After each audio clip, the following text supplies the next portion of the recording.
المواقف والشدايد درس والدنيا تجارب، والزمن دوار والواقع فرص والعمر غربة. فيه تلقى شعور مخطي وفيه تلقى شعور صايب، فيه تلقى شخص به جرحك وتلقى شخص طبه، فيه تلقى الطيب اللي من صفا قلبه يعاتب، فيه تلقى الحاقد اللي ما يعاتب من محبه. وانت ميز من تفارق ثم ميز من تصاحب، واحذر اللي لا دعيته جاوبك كنه مشبه، ولا تثق باللي في اوقات الصعايب كان غايب، وان دعاك اللي معك بساعة الشدات لبه. الجمايل دين والخوة شرف والحق غالب، والكرم والجود من بين الصفات المستحبة. انت جمل فصل كانت ثامن السبع العجايب، وانفصل مقدام في الجملة انتقلى عند ربه.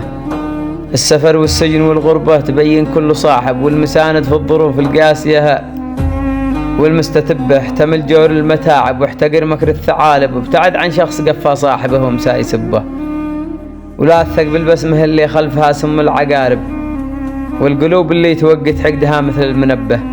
لا تحن ولا تكن ولا تضيق ولا تحارب غير رجل إنسان يبذل لك عطاء من وسط قلبه. إن كان الطيب سنه في الكرامة فرض واجب، وإن كان إحساسك الطيب يذل النفس خبه.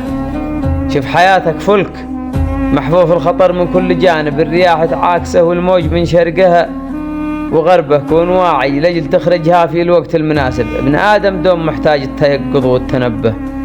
كم فهيم أصبح من أفعال الزمان المر شايب، وكم أصيل أصبح يذوق الماء الحه ويقول عذبه. هكذا حال الزمن به ألف راوي والف كاتب، وهكذا هو حال بعض الناس فيهم ألف قلبه.